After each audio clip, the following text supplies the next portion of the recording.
inside as shots ring out. The man who started it all, flights grounded, and our team is on the scene. Celebrating the greatest. Thousands gathered to bid farewell to Muhammad Ali, lining the streets of Louisville. As we hear tonight from Billy Crystal and from former President Clinton. The earthquake in California felt far and wide with the cameras captured as a huge part of this country now braces for severe weather this weekend. Major new developments in the sex assault case involving a star swimmer.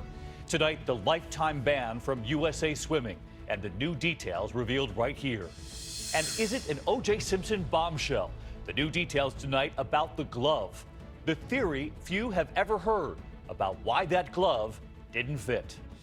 This is ABC World News Tonight with David Muir. Good evening, and we begin tonight with gunshots and panic at a major American airport. The scene playing out today as travelers were leaving the terminal at Love Field in Dallas. Officers on the scene, one aiming his weapon. A man appearing to charge him. That officer then fires. Frightened travelers running, trying to hide. The man was injured, but is still alive tonight. ABC's Philip Mena is on the scene this evening. Tonight, terror at a Dallas airport. Shots ringing out just after noon, right outside baggage claim. Attention Rescue 18, gunshot. Officers' guns drawn, travelers right there.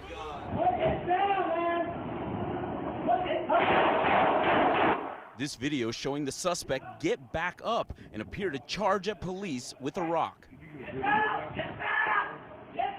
I saw the officer pull his gun, and he gave several warnings to the man, but he was giving the man an opportunity to back down. The airport on lockdown. Massive crowds of frightened passengers rushing inside into the airport's secure area. Piles of luggage left behind. Hours after the shooting, lines here are long because passengers had to get re-screened before they could get back to their gates. Police say the incident began outside the terminal, the suspect smashing the windows of a woman's car with large rocks. This gentleman that was shot may have been the father of this woman's children, and that's how they know each other. Witnesses say the suspect dared police to shoot him. David, things are starting to get back to normal here at Love Field. Moments ago, all flights resumed, but this is still a crime scene. The FBI is here investigating. David? Philip Mena at Love Field tonight. Philip, thank you. We turn now to the country, the world, remembering the greatest, celebrating Muhammad Ali.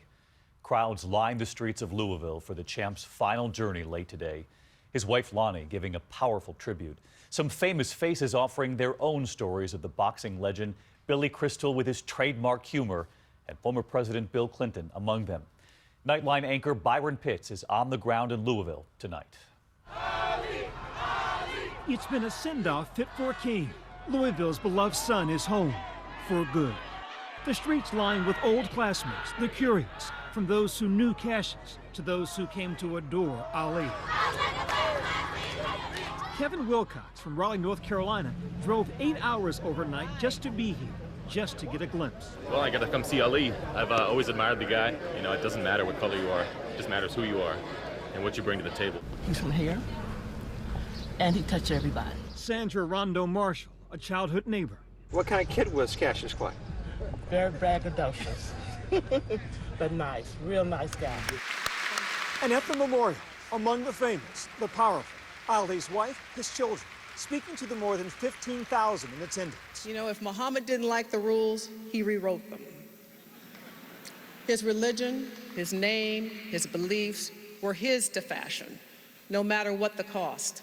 Former President Bill Clinton, and that defining moment at the Olympics. By God, he was going to make those last few steps.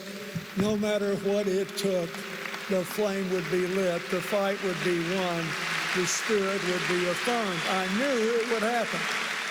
Actor Billy Crystal, whom Ali called his little brother. Every one of his fights was an aura of a Super Bowl. He did things nobody would do. He predicted the round that he would knock somebody out in, and then he would do it. He was funny. He was beautiful. He was the most perfect athlete you ever saw, and those were his own words. In his prime, Cassius Clay Muhammad Ali was defiantly black. Gifted, gorgeous, he made trash talk an art form. I don't have a mark on my face, and I upset Son Elizabeth, and I just turned 22 years old. I must be the greatest. Initially demonized for his convictions and his faith, with time and season, this three-time heavyweight champion became deliciously, devilishly elegant. I'm going to float like a butterfly and sting like a bee. His hands can't hit what his eyes can't see. So that's what happened. As Parkinson slowed his speech and his stride, the spirit of the man seemed to only grow stronger. He was born in Louisville, but by the end of 74 years, Muhammad Ali belonged to the world. And Byron Pitts is with us live tonight from Louisville. So many powerful moments today, so many great quotes from Muhammad Ali's life, Byron. Oh, David, that's right. Inside the Ali Museum beside us, there's a quote on the wall from the champ where he said, "I didn't have time to hate. How sweet the symmetry tonight, that the world took time to love on Muhammad Ali." One more time. David? Nightline anchor Byron Pitts on the ground for us, and he'll have much more tonight on Nightline. Byron, thank you. We turn next tonight to the race for the White House. After an historic week for Hillary Clinton and that endorsement from President Obama, Donald Trump is now gearing up for what will be a crucial week ahead for him. A speech set for Monday, taking on both Clintons as he now visits battleground states. While in Washington today, outside Hillary Clinton's home, Senator Elizabeth Warren seen leaving amid speculation she could be a possible VP pick. Warren has been attacking Donald Trump for some time now. VP pick or not, Team Clinton is counting on her. Here's ABC's Tom Llamas. Tonight, signs Donald Trump is trying to grow into his new role. Just look at how he handled this moment. Refugees are welcome here! The presumptive GOP nominee not firing back, just sitting back, patient. All right, thank you. All right, little freedom of speech, please. Freedom of speech, thank you. Very rude, but what are you going to do? And Trump again using the teleprompter. The candidate who celebrated being off the cuff now trying to stick to the script. Trump accused of making racist statements by leaders of his own party, today saying this. Freedom of any kind means no one should be judged by their race or their color and the color of their skin. Across town, Hillary Clinton wasn't buying it. We are not going to let Donald Trump or anyone else turn back the clock. Senator Warren! Today, she met with Elizabeth Warren for more than an hour. The Massachusetts senator will be a big weapon against Trump. Donald Trump is a loud, nasty, thin-skinned fraud who has never risked anything for anyone and who serves no one but himself. Trump has repeatedly ridiculed Warren, calling her Pocahontas for claiming she has Native American ancestors. Today, we chased him down to get his response to her new attack. Any reaction to Elizabeth Warren? You called her She's been a pretty bad senator, I can say that. If you look, she's done very little, but other than that, no reaction. Any regrets on calling her Pocahontas, Mr. Trump? None whatsoever. Some Democrats hoping for a Clinton-Warren ticket. Warren asked if she'd be capable of stepping in as commander-in-chief.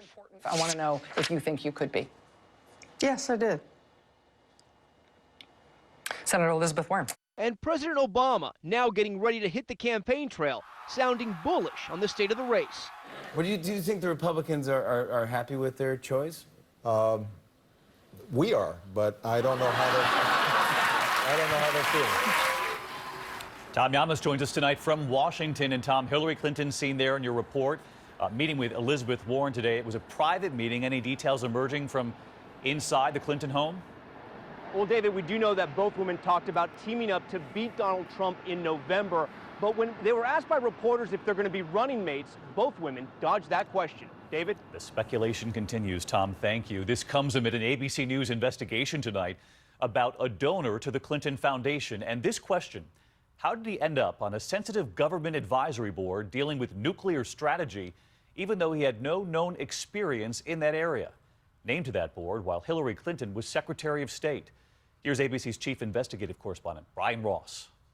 It was her promise under oath at her confirmation hearing for Secretary of State that there would be no special treatment for donors to the Clinton Foundation. That will not influence, it will not be in the atmosphere. Yet ABC News discovered one of the foundation's big donors was appointed by Secretary Clinton in 2011 to a State Department advisory board that deals with top-secret American nuclear strategy, even though the donor, Wjla Fernando, a Chicago commodities trader, had no known expertise in that area. I'd like to invite to the stage Raj Fernando.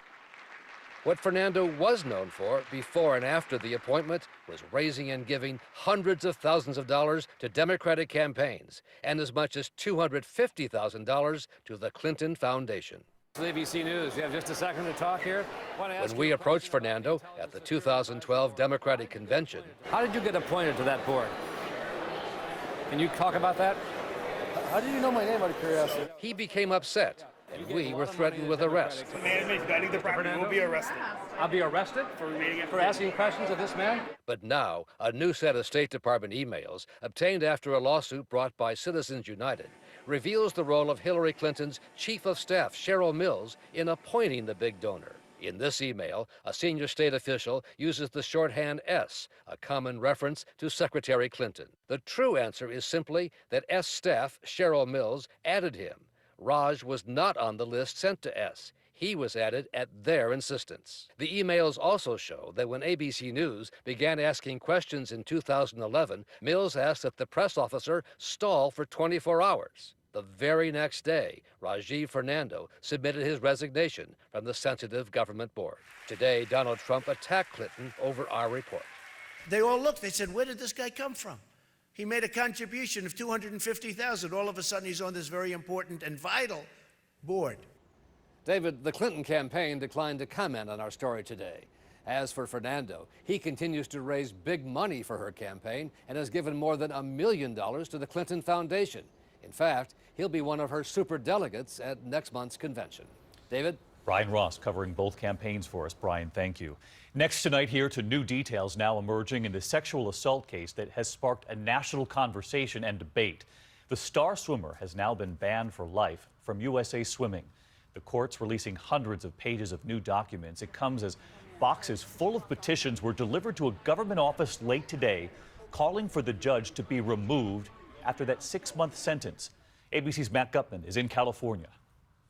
Tonight, that trove of new documents taking us into that night on the Stanford campus. In the initial police report, the victim's sister recalls a guy who was weird because he was aggressive. She said she didn't know his name was Brock Turner or that minutes later he would sexually assault her sister. But all the same, she says she wanted to get away from the swimmer who started making out on her cheek and, she says, grabbed her. She wiggled out from his hold. Her sister, not so lucky. He did not know her. He took her behind a dumpster. She was completely unconscious. In the documents, Turner partly blamed Stanford's party culture, writing, "The swim team sets no limits on partying or drinking, while I was shown to do the same." The limits were finally set today, USA Swimming banning him for life. His mother foresaw the outrage, writing to the judge before sentencing he would be a, quote, target, a Stanford boy and a college athlete. She lamented that he'd have to register as a sex offender on the same level as a pedophile. And David, that judge who sentenced him to only 6 months in jail is under fire, facing legislators and those petitions calling for his ouster, and now mutinous jurors refusing to serve in his courtroom. David. Matt, thank you. Also from California tonight, shaken nerves, but fortunately no damage reported after an earthquake rocked Southern California. A security camera captured the moment the 5.2 quake struck one neighborhood overnight. Dozens of aftershocks followed. It was felt more than 100 miles away, rattling nerves from San Diego to L.A. Meantime, millions elsewhere across the country are preparing for severe weather this weekend, from Montana clear across to New York and the Northeast. 80 million people at risk for hail, damaging winds, and tornadoes through Saturday night. This supercell from one storm in eastern Montana already. Extreme heat buckling the concrete right there on I-90 in Minnesota. Let's get right to meteorologist Rob Marciano tracking it all for us tonight. Hey, Rob. Good evening, David. That heat in the upper Midwest, not unheard of, but certainly this early in the year, it is dangerous for some. We've got advisories that are posted from Pierre to Minneapolis right through Sunday. Those same areas will get some storms tonight. But look at the heat indices. It'll feel like 105 in Des Moines, triple digits in Chicago and Detroit tomorrow. Some of those areas getting hit with storms tonight. Wisconsin, tornado watch posted. Those strong storms will roll, and tomorrow will refire further to the east. In Philadelphia, by 5 p.m., we could see some strong storms. A huge, highly populated area from Milwaukee all the way to New York at risk for severe weather tomorrow. Skies here in New York, David, won't nearly be as blue as they are right now. All right, Rob Marciano will be tracking it all weekend. Thanks, Rob. And a rite of passage tonight in Washington, the first family celebrating Malia Obama's graduation from high school today. She was 10 years old the night her father won the presidency. Nearly 8 years later now, the president says she's ready for life after the White House. There was that image helping her father translating the Spanish in Cuba. By the way, her sister Sasha turned 15 today. Seen in this photo this spring talking to actor Ryan Reynolds. Look there in the background, Malia giving the whole scene a 2 thumbs up. There is still much more ahead on World News Tonight this Friday. The explosive new O.J. Simpson documentary and what we're now learning about that infamous moment with the glove and the tip Simpson received before trying it on. The new theory about why it didn't fit. The high-speed chase the wrong way in the heartland. The driver hitting 100 miles per hour. You'll see how